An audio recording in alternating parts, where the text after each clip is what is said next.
마가복음 6장 7절에서 14절의 말씀입니다. 마가복음 6장 7절에서 14절의 말씀입니다.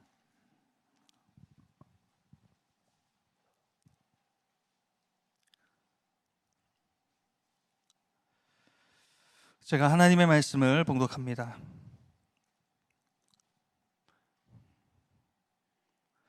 열두 제자를 부르사 둘씩 보내시며 더러운 귀신을 제어하는 권능을 주시고 명하시되 여행을 위하여 지팡이 외에는 양식이나 배낭이나 전대의 돈이나 아무것도 가지지 말며 신만 신고 두 벌 옷도 입지 말라 하시고 또 이르시되 어디서든지 누구의 집에 들어가거든 그곳을 떠나기까지 거기 유하라. 어느 곳에서든지 너희를 영접하지 아니하고 너희 말을 듣지도 아니하거든 거기서 나갈 때 발 아래 먼지를 떨어버려 그들에게 증거를 삼으라 하시니 제자들이 나가서 회개하라 전파하고 많은 귀신을 쫓아내며 많은 병자에게 기름을 발라 고치더라. 이에 예수의 이름이 드러난지라. 헤롯 왕이 듣고 이르되 이는 세례 요한이 죽은 자 가운데서 살아났도다. 그러므로 이런 능력이 그 속에서 일어나느니라 하고. 아멘. 우리 오늘 미얀마 단기선교 파송 예배입니다. 우리 단기선교팀 전부 18분 가시죠? 맞습니까? 네. 인원이 많아갖고 공항 같은 데서 또 잃어버릴 수 있는데 이렇게 줄 잘 잡고 다니세요. 네. 올여름 미얀마로 단기선교를 떠나는 18분의 우리 단기선교사님들 주님의 이름으로 축복합니다. 여러분은 정말 수지 맞은 겁니다. 수지 맞은 거예요. 왜 그런지 아세요? 이번에 단기 선교 가는 분들을 이렇게 보면요, 한 번 다녀온 분들이 또 가고 하는 것을 볼 수 있습니다. 한 번 이상 다녀오신 분 한번 손 들어 보셔요. 네, 절반 이상 되는 분들이 이미 다녀오신 분들이에요. 자, 왜 그럴까요? 이 무더운 여름에 그 휴가 내고 또 많은 비용 들여서 가는데 휴가가 뭐 1년에 몇 번 있는 것도 아니고 한 번 있는데 왜 이렇게 이 아까운 휴가와 또 비용을 들여갖고 가고 또 가고 계속 가는 것일까요? 네. 선교지에 가면 하나님의 살아계심을 생생히 경험할 수 있기 때문에 그렇습니다. 예수 믿는 것이 얼마나 놀라운 일이며 얼마나 엄청난 축복인지를 깨닫기 때문에 그렇습니다. 우리 하나님의 마음과 뜻을 명확히 발견하기 때문에 그렇습니다.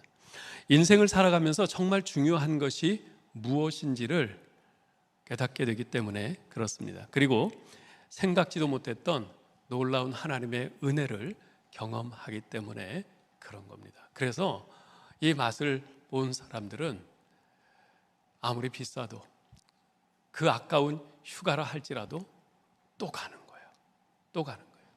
그 은혜를 경험했으니까, 그 놀라운 맛을 보았으니까. 그래서 이번에 또 가시는 여러분들, 또 새로 가시는 여러분들은 수지 맞은 겁니다. 네. 바라기는 이 자리에 계신 다른 분들, 아직 단기 선교를 안 가본 분들도 내년에는 모두 한 번씩 꼭 가셔서 우리 하나님과 더 가까워지는 은혜를 누리실 수 있기를 바랍니다. 자, 오늘 말씀을 읽어드렸는데요. 오늘 본문에서 가장 핵심이 되는 구절을 하나 꼽는다면 어떤 구절을 여러분은 꼽으시겠어요? 네. 저하고 코드가 맞아야 되는데 14절 상반절에 이에 예수의 이름이 드러난지라. 이에 예수의 이름이 드러난지라. 이게 가장 중요한 구절입니다. 사실 이때는 예수님께서 12제자를 뽑아 데리고 다니신 지 약 1년 정도밖에 안 되었던 때입니다.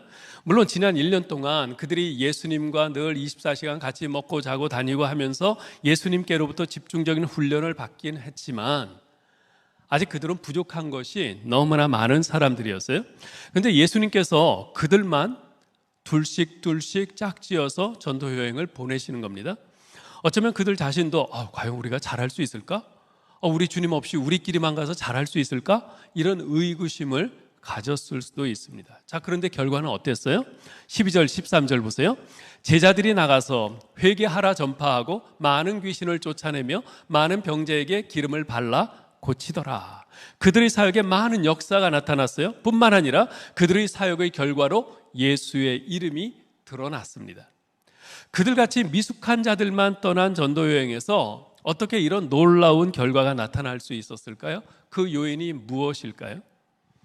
세 가지를 말씀드릴 수 있겠는데요. 첫째, 주님이 동행하시는 선교였기 때문에 그렇습니다. 7절 보실까요? 12 제자를 부르사 둘씩 보내시며 더러운 귀신을 제어하는 권능을 주시고. 여러분, 선교는 우리가 가는 겁니다. 그러나 보내시는 분은 주님이세요. 주님이 보내시지 않았는데 우리가 그냥 가면 그건 그냥 여행일 뿐입니다. 그냥 해외여행일 뿐이에요. 그런데 주님이 보내시기 때문에 그것이 선교 여행인 겁니다. 근데 주님께서는 우리를 그냥 빈손으로 보내지 않으세요. 자, 여기 보면 뭐라고 그래요? 더러운 귀신을 제어하는 능력을 주시고, 더러운 귀신을 제어하는 권능을 주셨어요. 누가복음 9장 1절에 보면은 모든 귀신을 제어하며 병을 고치는 능력과 권위를 주셨다 그럽니다. 무슨 뜻입니까? 주님이 함께 가신다는 겁니다. 주님은 제자들만 홀로 보내지 않으십니다. 그러하기에 제자들이 가는 곳마다 귀신이 쫓겨나고 병자 고침받고 많은 사람들이 복음을 받아들이는 이 역사가 나타났던 거죠. 여러분, 주님은요, 우리를 보내시며 동행하시는 분이십니다. 우리 미얀마로 가시는 단기 선교사님 여러분, 여러분은 이번 선교 여행이 주님이 여러분과 함께 동행하심을 믿으십니까? 약해요. 여러분이 타고 가는 그 비행기 안에, 버스 옆자리에 주님이 함께 동승하고 계심을 믿으십니까? 여러분이 가서 사역하는 그 미얀마 다케타 센터 그 현장에 주님께서 여러분과 함께 하고 계심을 믿으십니까? 여러분 자신의 힘으로 하는 것이 아니라 주님께서 여러분과 함께 하셔서 그들을 돌보시고 악한 영의 권세를 쫓아내시고 병자가 낫게 하시고 천국 복음이 전파되도록 함께 하시고 도우심을 믿으십니까? 믿으셔야 합니다. 아직 이 믿음이 없다면 성령님께 이 믿음을 달라고 간절히 기도하셔야 돼요. 선교 떠나기 전에 먼저 이 믿음을 달라고 간절히 기도하셔야 됩니다. 선교는요, faith mission, 믿음으로 가는 겁니다. 믿음으로 가는 겁니다. 네. 주님이 함께 하신다는 믿음, 주님이 도우신다는 믿음, 주님께서 역사하신다는 믿음으로 가는 겁니다. 두 번째, 주님만 의지하는 선교입니다. 8절 9절을 읽어볼까요? 명하시되 여행을 위하여 지팡이 외에는 양식이나 배낭이나 전대의 돈이나 아무것도 가지지 말며 신만 신고 두벌옷도 입지 말라 하시고. 참 이상한 명령이 아닐 수가 없어요. 하루 이틀도 아니고 수십일을 여행을 해야 되는데 돈도 양식도 여벌의 옷도 가지고 가지 말라고 하세요. 이게 사실 말이 되는 소리입니까? 자, 이 말씀의 의미가 뭘까요? 주님만 의지하라는 겁니다. 주님만 의지하라. 여러분, 시냇물 한가운데, 흐르는 시냇물 한가운데 이렇게 솟아있는 커다란 돌을 한번 좀 생각을 해보세요. 시냇물은 결코 그 돌을 넘어가지 않습니다. 왜요? 옆으로 빠져나갈 곳이 있으니까. 빠져나갈 곳이 있으니까 위로 넘어가지 않아요. 그러나 옆에 빠져나갈 곳이 없다면 어떻게 될까요? 비록 힘들지만 시냇물은 그 돌을 넘어가려고 할 겁니다.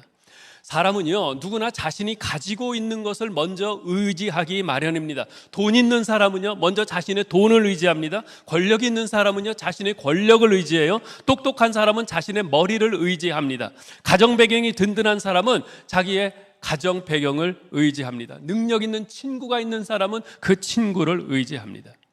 여러분, 선교가 진정 주님의 이름이 드러나는 선교가 되기 위해서는 오직 주님만을 의지해야 합니다. 주님만을 의지하도록 하기 위해서 주님께서는 제자들에게 아무것도 가지고 가지 말라 하신 겁니다.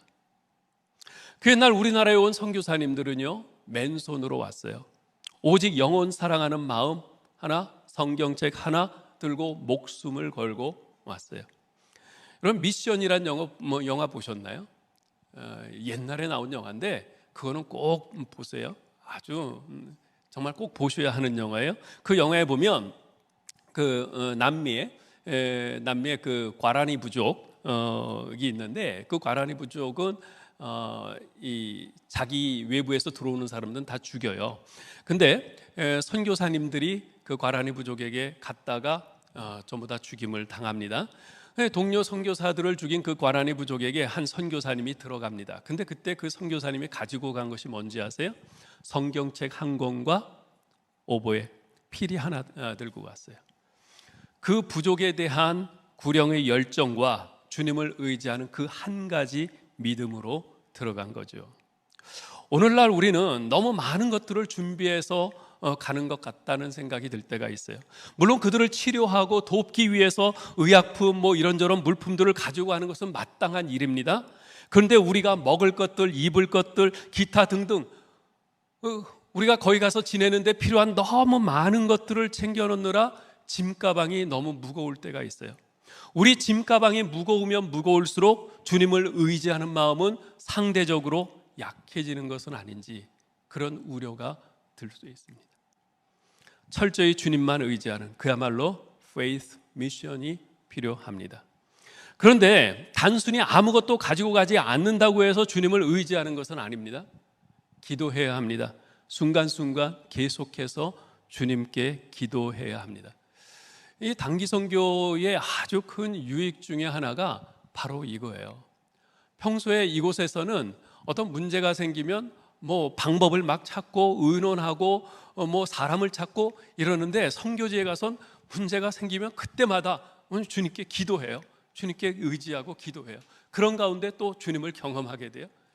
이게 굉장히 아주 훌륭한 그런 훈련이죠. 예.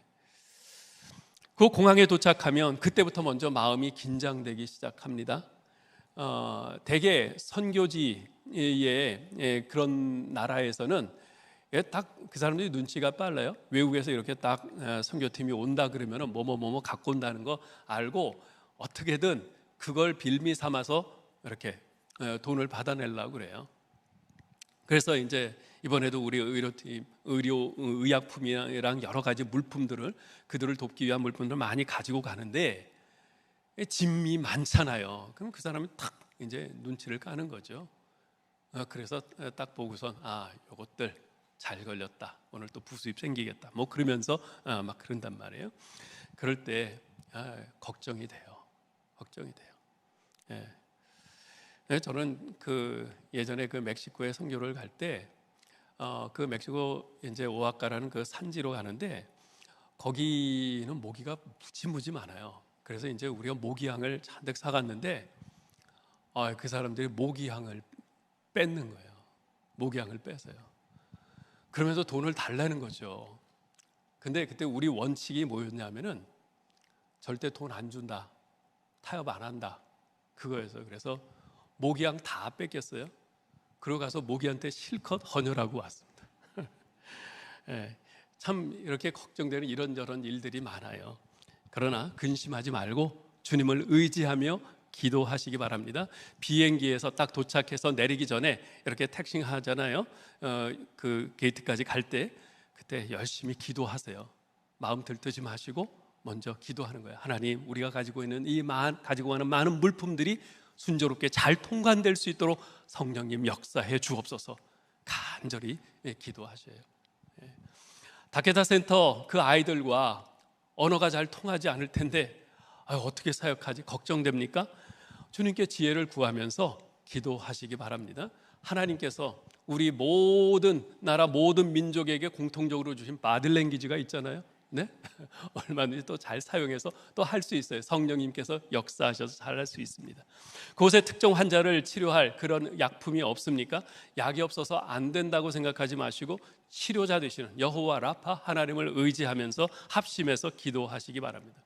그렇게 매 순간순간 기도하면서 철저히 주님만 의지하며 행할 때 그 어느 때보다도 성령님의 역사하심을 풍성히 경험하게 될 것입니다.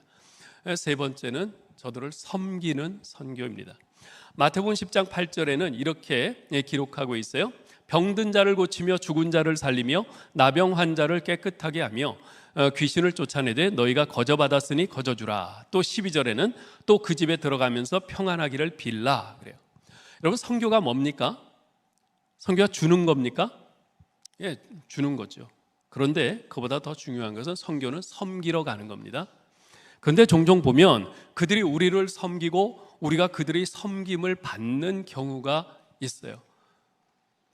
그들이 우리에게 시원한 그늘을 양보합니다. 우리가 대체로 선교 가는 나라들이 굉장히 무더운 나라들이에요.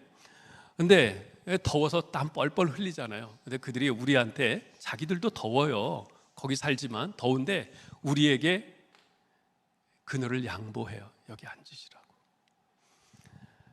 그렇게 자신들의 의자도 내어주고 그늘도 양보하고 우리 앞에서는 조심스럽게 소곤소곤 이야기합니다.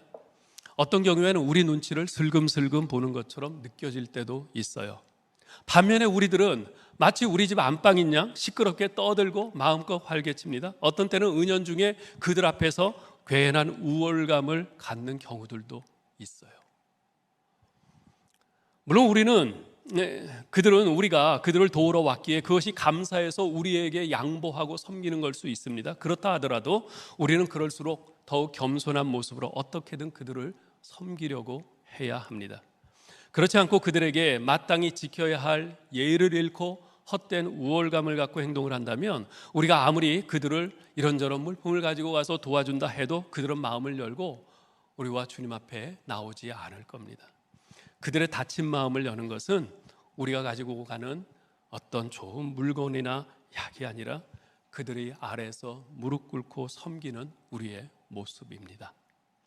그런 의미에서 단기 선교사로서 여러분이 선교지에서 매 순간 선택해야 될 것, 선교지에 가서 마치고 오는 날까지 매 순간 선택해야 될 것을 9가지를 좀 말씀을 드리려고 합니다.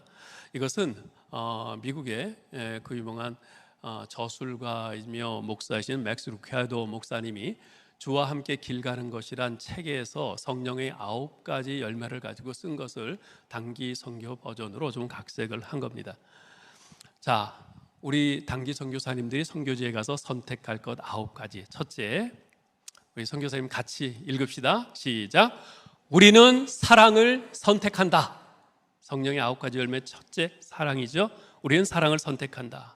우리는 하나님을 사랑하고 하나님이 사랑하시는 것을 사랑할 것이다. 하나님은 열방을 사랑하신다. 그래서 우리도 미얀마를 사랑한다. 하나님은 한 영혼을 천하보다 더 귀히 여기고 사랑하신다. 그래서 우리도 미얀마에서 만나는 한 영혼을 천하보다 귀한 가치로 여기며 사랑할 것이다. 사랑을 선택하는 겁니다. 둘째, 성령의 9가지 열매 두 번째 뭐죠? 희락, 기쁨입니다. 자, 읽읍시다. 우리는 희락을 선택한다. 우리는 어떤 순간에도 기쁨을 빼앗기지 않을 것이다.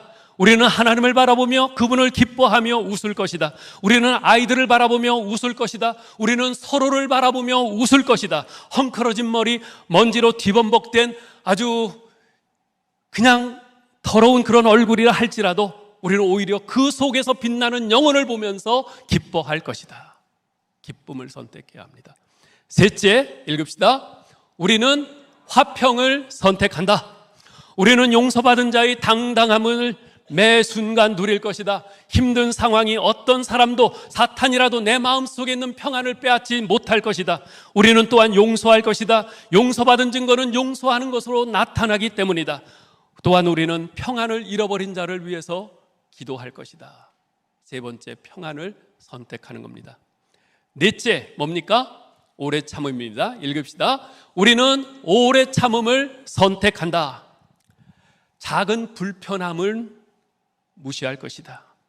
조금 큰 불편함에도 관심을 두지 않을 것이다. 아주 큰 불편함이라 하더라도 오히려 그것을 작은 것으로 볼 것이다. 우리는 모든 여건에 대해 인내력을 테스트하는 좋은 기회로 삼을 것이다. 오래 참음을 선택하시기 바랍니다. 다섯 번째 뭐죠? 자비입니다. 친절. 읽읍시다. 우리는 자비를 선택한다. 우리는 자비를 선택한다. 우리는 같은 팀원들에게 친절할 것이다. 우리는 단기 선교사 공동체이기 때문이다. 모든 이들의 요구와 부탁에 대해 항상 긍정적인 반응을 보일 것이다. 우리는 현지인들에게 친절할 것이다. 우리는 그분들을 섬기러 가기 때문이다. 내가 할 수 없는 무리한 것을 원할 때라도 밝은 표정만은 잃지 않을 것이다. 친절을, 자비를 선택하시기 바랍니다. 여섯째, 양선입니다. 읽읍시다. 우리는 양선을 선택한다. 우리는 타인과 자신에 대한 모든 종류의 기만과 속임수를 거부한다. 내가 한 일, 내 모습, 내 수준 그 이상의 평가를 기대하지 않을 것이다. 다른 이들이 한 좋은 일에 대해서 박수를 아끼지 않을 것이다. 실수한 일에 대해서는 덮어주고 감싸줄 것이다. 내가 한 좋은 일에 대해서는 굳이 드러내려 하지 않을 것이다. 내가 실수한 일에 대해서는 기꺼이 책임을 질 것이다. 양선을 선택하시기 바랍니다. 일곱 번째, 충성입니다. 읽읍시다. 우리는 충성을 선택한다. 충성은 신실함입니다. 우리는 하나님께, 서로에게, 자신에게 한 약속을 지킬 것이다. 우리는 언제나 신실하신 주님을 닮아 신실할 것이다. 팀의 책임자가 이런저런 일을 하도록 나를 세운 것을 결코 후회하지 않게 할 것이다. 현지의 선교사님은 우리의 사역에 대해 절대로 실망하지 않을 것이다. 많은 현지 스태프들과 어린아이들도 우리를 기다린 것에 대해 만족할 것이다. 우리는 하나님께서도 우리의 헌신에 대해 그렇게 생각하시기를 기대한다. 여덟 번째는 온유입니다. 읽읍시다. 우리는 온유를 선택한다. 우리는 찬양할 때와 기도할 때만 목소리를 높일 것이다. 대화할 때, 회의할 때, 필요한 말을 건넬 때 우리는 부드럽고 온유할 것이다. 물론 멀리 있는 사람을 부를 때는 예외로 한다. 힘으로 승부하는 무식한 방법은 사용하지 않을 것이다. 직책이, 나이가, 자리가 힘이 되는 세상의 법칙을 따르지 않을 것이다. 온유를 선택하시기 바랍니다. 마지막 아홉 번째, 절제입니다. 읽읍시다. 우리는 절제를 선택한다. 우리는 사람이기 때문에 다 같이 갖고 있는 욕구들에 대해서 인정한다. 그러나 또한 우리는 자신이 영적인 존재임을 알고 있다. 자신의 영적인, 육신적인 건강을 위해, 팀을 위해 절제할 것이다. 안 하고, 덜 하고, 잘라낼 것이다. 비록 좋은 것이라 할지라도 전체의 유익을 위해서 필요하다면 절제할 것이다. 사랑, 희락, 화평, 오래 참음, 자비, 양선, 충성, 온유, 절제. 이번 단기 선교 사역을 통해서 이 9가지 열매를 맺도록 노력하시기 바랍니다. 없던 열매가 맺혀지고 작았던 열매가 더 커지는 그 기쁨을 누릴 수 있도록 이것을 위해서 기도하시고 애쓰시기 바랍니다. 그래서 사역을 다 마치고 돌아오는 비행기 안에서는 감사의 기쁨과 편안한 마음으로 쉼을 청할 수 있기를 바랍니다. 아무쪼록 이번 미얀마 단기 선교가 주님이 동행하시는 선교, 주님만 의지하는 선교, 그들을 섬기는 선교가 되어서 그들 가운데 예수 그리스도의 이름이 드러나고 우리 수고한 모든 단교 선교사님들이 떠나기 전보다 갔다 온 후에 이런 성령의 9가지 열매가 더 풍성히 맺히는 복이 있기를 주님의 이름으로 축원합니다. 하나님 감사합니다. 이번에 이 미얀마 단기 선교에 이렇게 18분의 단기 선교사님들을 파송할 수 있게 되어 감사합니다. 하나님, 이들이 많은 것을 희생하면서 갑니다. 우리 주님의 이 지상 명령을 순종하기 위해서, 살아계신 우리 하나님을 경험하기 위해서, 우리 하나님의 마음과 뜻이 어떤 것인지를 깨달아 알기 위해서, 정말 우리 인생에서 소중한 것이 무엇인지를 알기 위해서 이들이 갑니다. 주님께서 이들과 동행해 주시고 이들 가운데 주님이 친히 인도하시고 지도하여 주옵소서. 이들이 주님만 의지하면서 매 순간순간 기도로 모든 일을 행할 수 있게 하여 주옵소서. 그들을 섬기러 가오니 편하려는 마음은 다 접고 처음부터 어떻게든 내가 좀 고생하여 그들이 조금 더 편할 수 있도록, 내가 좀 더 수고하여 그들이 우리 주님의 사랑을 알 수 있도록 그렇게 행하는 우리 모든 선교사님들 되게 하여 주시옵소서. 그래서 성령의 9가지 열매가 더 풍성히 맺히고 무엇보다도 우리 주 예수 그리스도의 이름이 그 미얀마에 분명하게 드러날 수 있도록 하나님 역사하여 주시옵소서. 우리 선교사님들 건강을 지켜 주옵소서. 우리 주 예수 그리스도 이름으로 기도하옵나이다. 아멘.